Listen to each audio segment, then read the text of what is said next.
Gather close, children of the stars. The fire speaks tonight, and so shall I. You think you know the world. You think you know yourselves. But what if I told you the threads of your life were woven long before your first breath?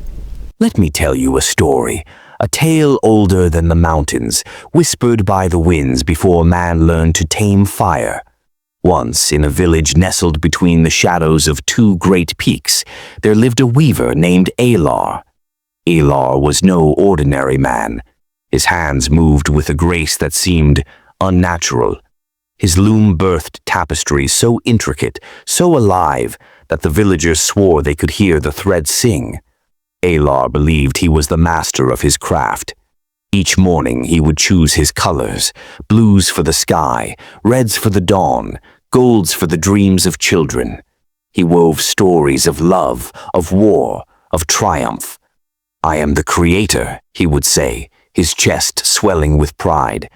"I decide the fate of every thread." The villagers marveled at his skill, and Alar basked in their praise. But one night, as the moon hung low, a shadow fell across his loom. Alar looked up, and there stood a figure cloaked in starlight, its eyes like twin voids. "Who are you?" Alar demanded, his voice trembling.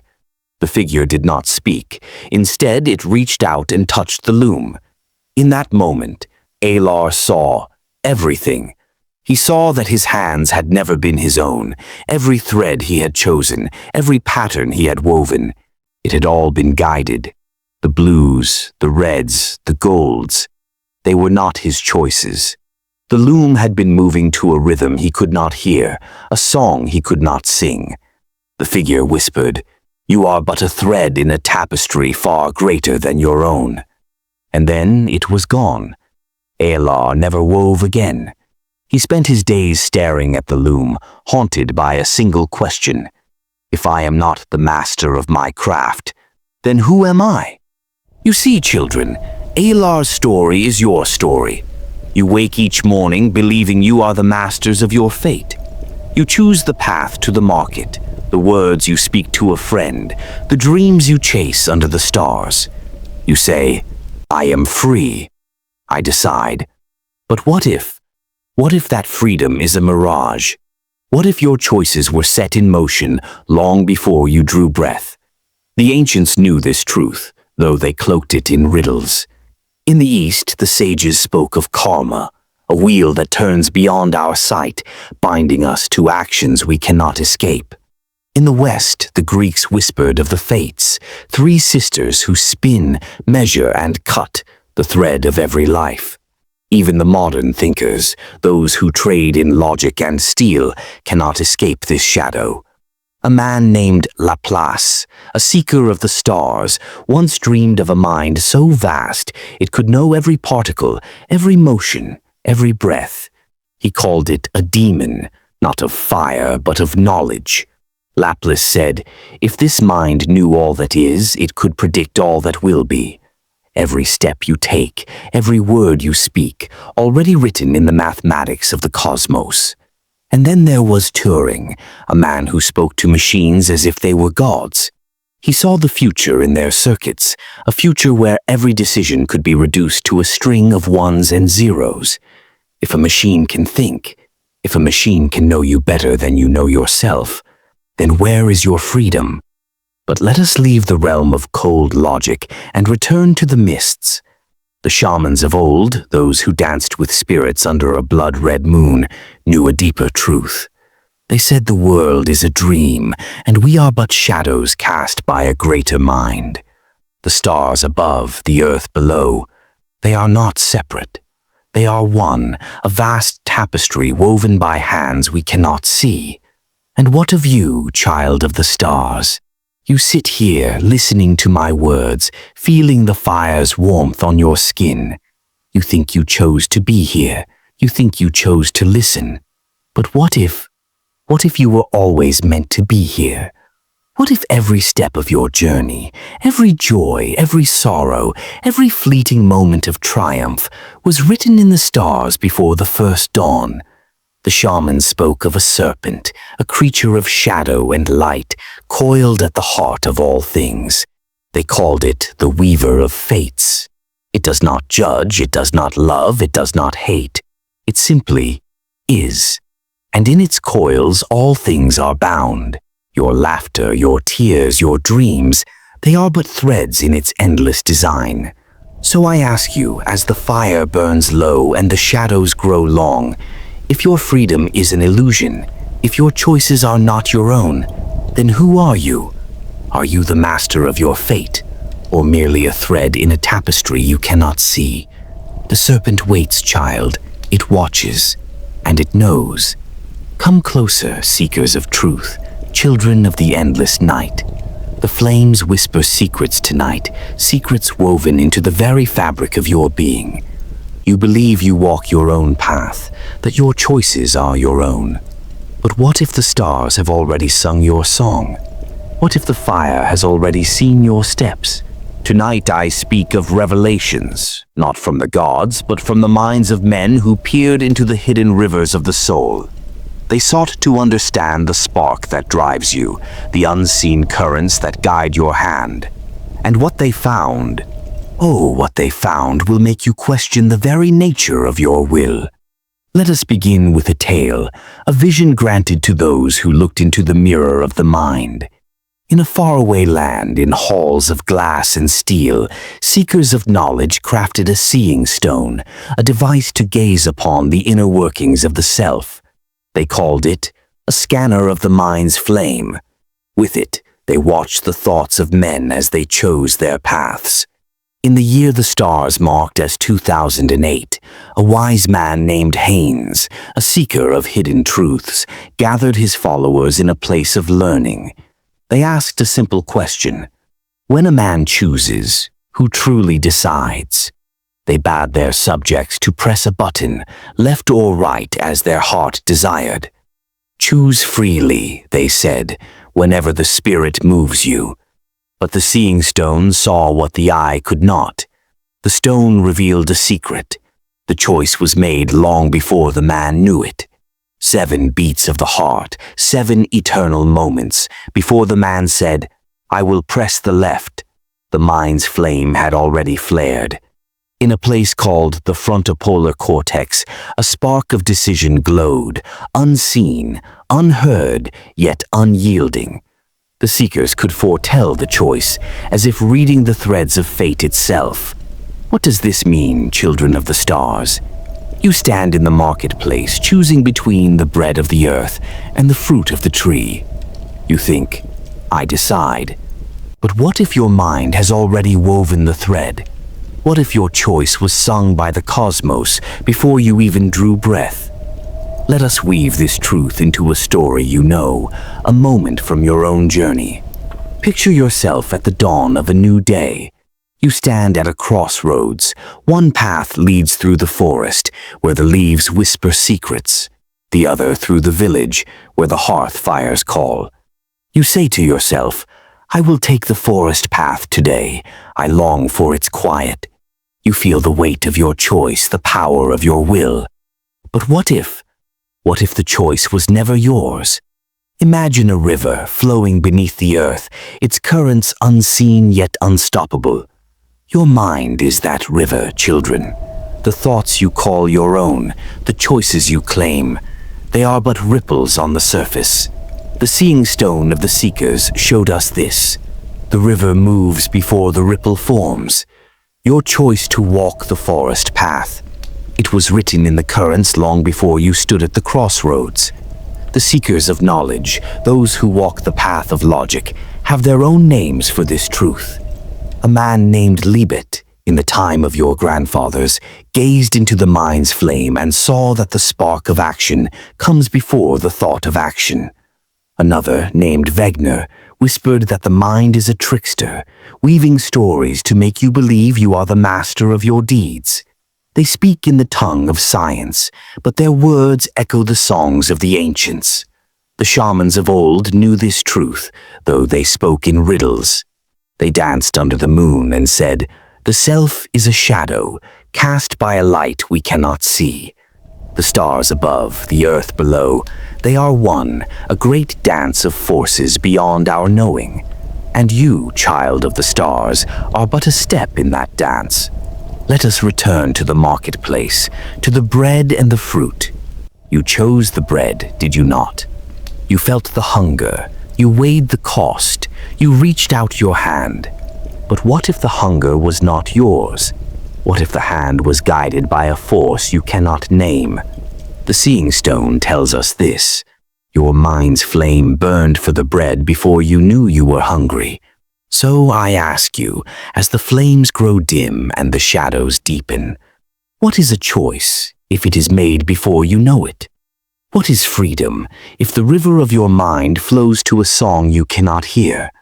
Are you the master of your path, or merely a ripple on the surface of a greater current? The stars know, child. They have always known, and they wait for you to see. Welcome once more, seekers of the unseen, children of the shadowed flame. The fire burns tonight, and in its dance, we shall see the echoes of minds long gone, minds that wrestled with the same question that haunts you now. Are you free, or are you bound? The stars have watched this struggle since the dawn of thought, and tonight we shall hear their whispers through the voices of the wise. Let us journey through the mists of time, to the halls of those who sought to unravel the threads of will. First, we turn to a man named Spinoza, a seeker from a land of canals and starlit skies, who lived when the world was still young in its questioning. Spinoza saw the world as a single tapestry, woven by a force he called God, but not a God of judgment or mercy. No, his God was the very fabric of all things, a web of cause and effect that binds all that is. Spinoza spoke thus: "In the mind there is no absolute or free will, but the mind is determined to wish this or that by a cause, which has also been determined by another cause, and this last by another cause, and so on to infinity." Do you hear the echo of the loom, children? Spinoza saw no freedom in your choices, only an endless chain, each link forged by the one before. You choose to rise at dawn, to speak a kind word, to chase a fleeting dream. But each choice, he says, was born of a cause beyond your knowing, stretching back to the first spark of the cosmos. But let us travel further to a man named Hume, a seeker from a land of mists and rolling hills, who lived when the stars marked the 18th century. Hume, too, gazed upon the question of will, but his eyes saw a different truth. He spoke of the self as a bundle of perceptions, a river of thoughts and feelings that flow without end. And in this river he saw no true freedom, only the illusion of it. Hume whispered, "Liberty is nothing but a power of acting or not acting, according to the determinations of the will. That is, if we choose to remain at rest, we may. If we choose to move, we also may. But here lies the shadow, children. Hume believed that your will itself is shaped by desires, and those desires are born of forces you cannot control. You choose to move, to rest, to love. But the desire that drives you was planted by the winds of your past, winds you never felt. And now we come to a seeker of our own time, a man named Dennett, who walks the path of reason in an age of machines and starlight. Dennett, unlike Spinoza and Hume, clings to a flicker of freedom, though it is a freedom strange and subtle. He speaks of the self as a story you tell yourself, a tale woven by the mind to make sense of the chaos. And in this tale he finds a kind of liberty, not the liberty to break the chain of cause and effect, but the liberty to dance within it. Dennett says, "We are free not because we can escape determinism, but because we are the products of a process that gives us the capacity to reflect, to reason, to imagine." Do you see, children? Dennett offers you a fragile freedom, a freedom to think, to dream, to shape the story of your life, but only within the bounds of the greater tapestry, a tapestry you did not weave. But the question of will is not only a matter of thought, it is a matter of the roots from which you grow. The ancients spoke of two great forces that shape the soul, the seed you are born with and the soil in which you are planted. Let me weave this truth into a tale, a story to light the shadows of your mind. Picture a great forest, older than the mountains, its trees reaching for the stars. In this forest, two saplings are born. The first, a cedar, is born with a seed that whispers of strength. Its roots are meant to dig deep, its branches to stand tall against the storm. The second, a willow, carries a seed that sings of flexibility. Its roots seek water, its branches bend with the wind. These are their natures, written in the seed before they ever touch the earth. But the forest is not only seed, it is soil, sun, and rain. The cedar is planted on a rocky cliff, where the wind howls and the earth is hard. It grows, but its roots struggle, its branches twist under the weight of the storm. The willow is planted by a gentle river, where the soil is soft and the water sings. It thrives, its branches dancing in the breeze. But what if the cedar had been planted by the river? What if the willow had faced the cliff? Their natures would remain, but their shapes, their lives, would be different. So it is with you, children of the stars. Your seed, your nature, is the spark you are born with, the hidden song of your blood. Some are born with a fire that burns for adventure, others with a stillness that seeks peace. But the soil, your nurture, is the world that shapes you, the hands that raise you, the winds that challenge you, the rivers that feed you. You are both the seed and the soil, the nature and the nurture, and neither is yours to choose. If your seed and your soil are not your own, then where is your freedom? The cedar does not choose the cliff, nor the willow the river. You do not choose the spark of your nature, nor the world that shapes it. Your choices, your loves, your fears, your dreams, are they truly yours, or are they the fruit of a forest you did not plant? And now let us turn to a land across the great sea, a land called America, where the idea of freedom burns like a beacon in the night. In this land, the people sing of liberty, of the right to choose their own path, to rise or fall by their own hand. They speak of a dream, a vision where every soul is free to chase the stars, unbound by the chains of the past. It is a beautiful song, children, one that echoes in the hearts of many. But even in this land of freedom, the shadow of the loom remains. The Americans hold their liberty dear, yet their choices are shaped by the same forces that bind us all. Their nature, the spark of their being, is written in their blood, a song they did not compose. Their nurture, the land they call home, the tales they are told, the struggles they face, is a soil they did not choose. They dream of breaking free, of weaving their own tapestry. But the threads were spun long before their dream began. The shamans of old would smile at this dream, for they knew the truth. Freedom is a flame that flickers in the wind of fate. You may chase the stars, you may build a new world, but the stars have already seen your path, and the world was shaped by hands unseen. The Americans sing of liberty, but the serpent of fate, the weaver of all things, listens, and it knows. So I ask you, as the fire burns low and the shadows grow long, if your nature and your nurture are not your own, if even your dreams of freedom are bound by the threads of the past, then what is your will? Are you free to chase the stars, or are you merely a spark in a fire you did not light? The serpent waits, child. It watches, and it knows. Step closer. Children of the shadowed flame, seekers of the unseen truth.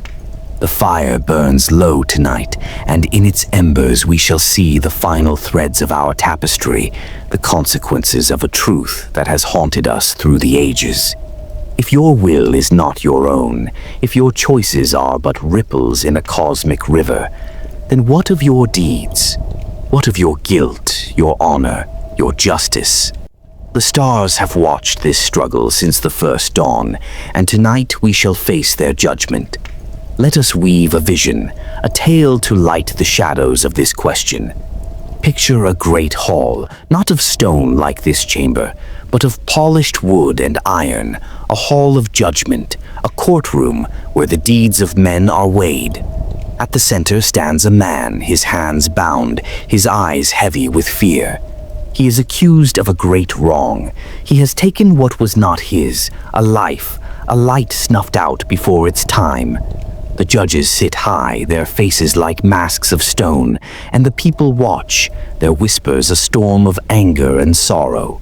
The man speaks, his voice trembling like a leaf in the wind. I chose, he says. I chose to act, to take, to destroy.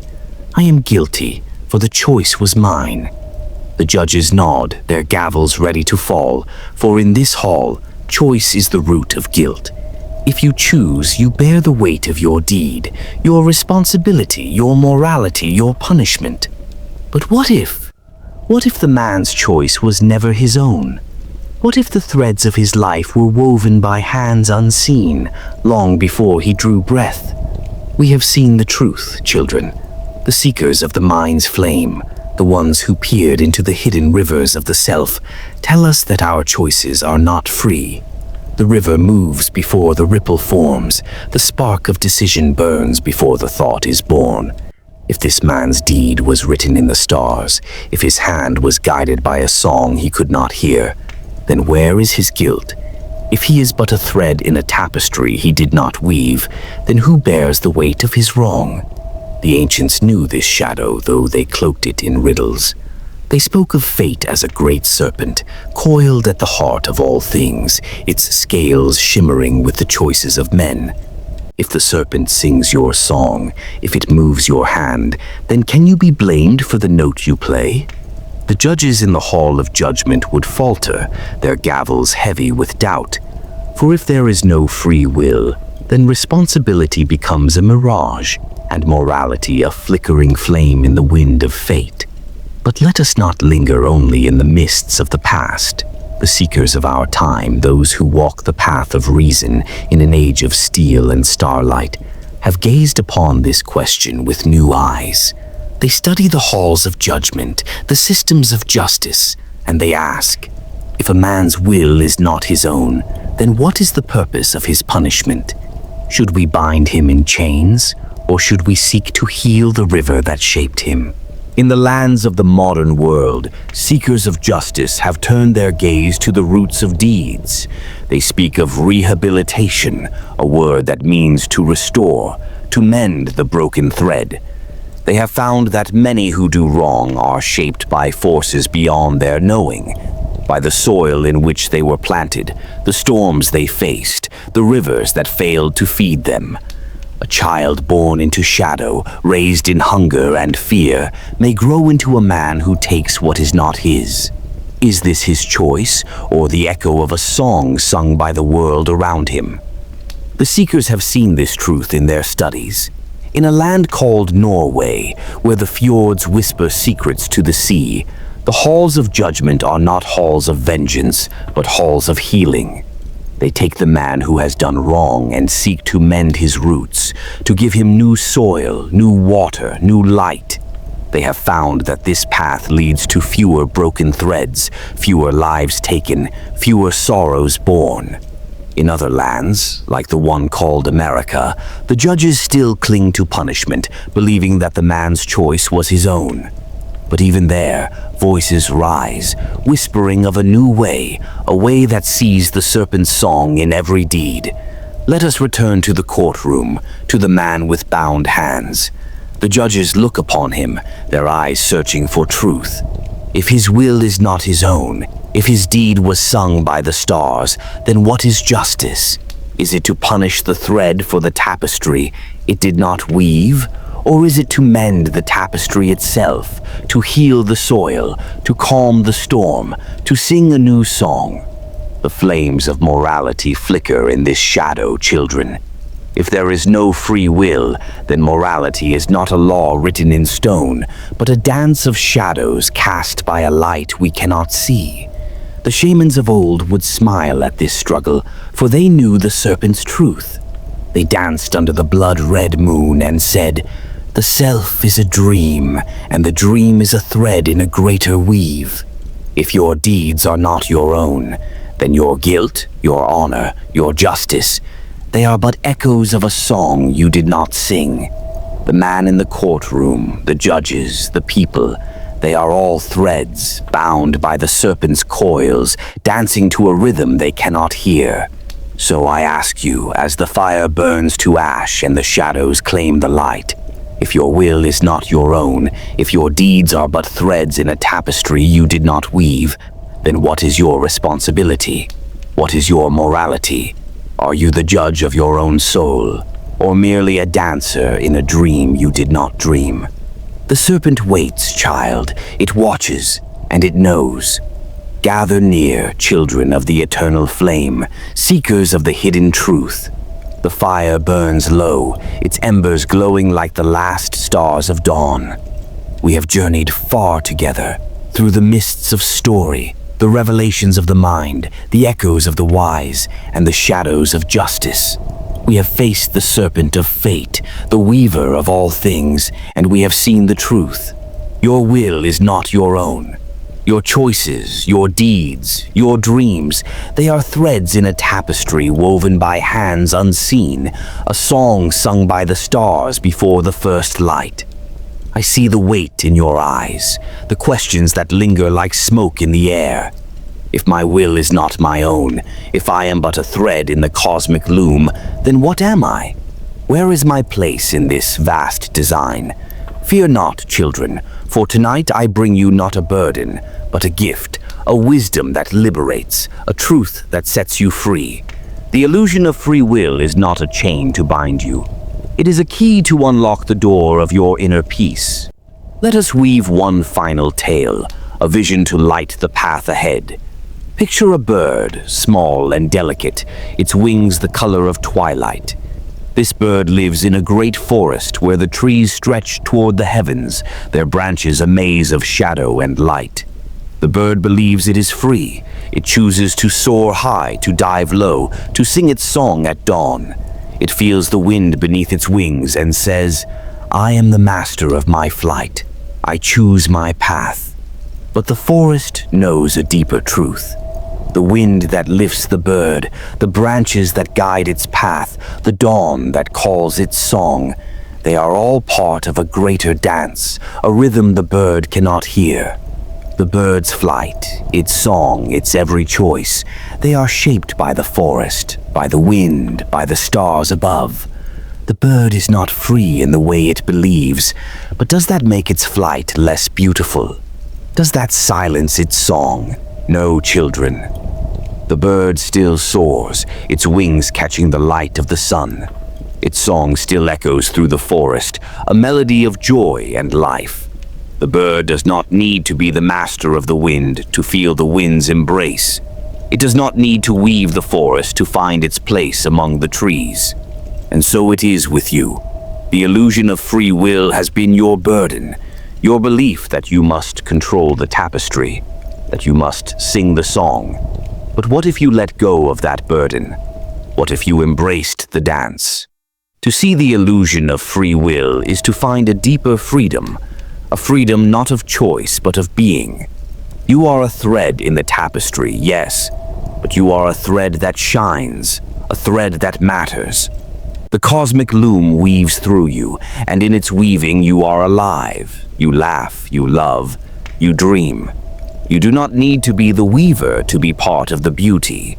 You do not need to sing the song to be part of the harmony. The ancients knew this wisdom, though they spoke in whispers.